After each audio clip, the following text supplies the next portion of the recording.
जय येडामाय. नमस्कार मित्रांनो. तर गुढीपाडव्याला दरवर्षी आजी आपल्याला साखरेचा हार घेऊन येतात न चुकता. तर आज दिवाळीचा पाडवा 3:30 मुहूर्तामधला अर्धा शुभ मुहूर्त. तर आज या आजी आपल्याकडे आलेल्या आहेत. तर खूप मनाला समाधान वाटलं.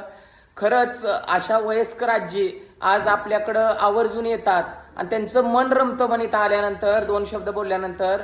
तर खरंच मन माझं देखील खूप प्रफुल्लित झालं की या आजी आवर्जून एवढ्या लांबून आपल्यासाठी वेळ काढून आज आपल्याकडे येतात, भेटतात, बोलतात. खरंच येडामाई, अशी माणसं तू माझ्याकडे पाठवली. खरंच मी धन्य झालो. अशीच अखंड कृपा सर्वांवर राहू दे, हीच तुझ्या चरणी प्रार्थना. आजींना फराळ वगैरे करायला दिलेली आहे, पण आजींना चावत नाही वय झालेलं असल्यामुळे. त्यामुळे केळी वगैरे खात आहेत आजी, चहा पाणी वगैरे करतील. कसं वाटतंय आजी आल्यावर इथं? छान वाटते. मग तरी ती बाबा आवडली. हा,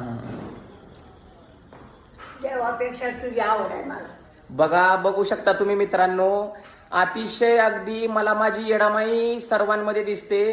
कारण माणसामध्ये देव आहे, मी सर्वांना सांगत असतो नेहमी. तर माणसांची मन जाणा, माणसाला जे हवं आहे त्याची जाणीव ठेवून कुणालाही चुकीचं वागू नका. याच्यामध्येच तुमची खरी भक्ती आहे, हे सर्वांनी लक्षात घ्या.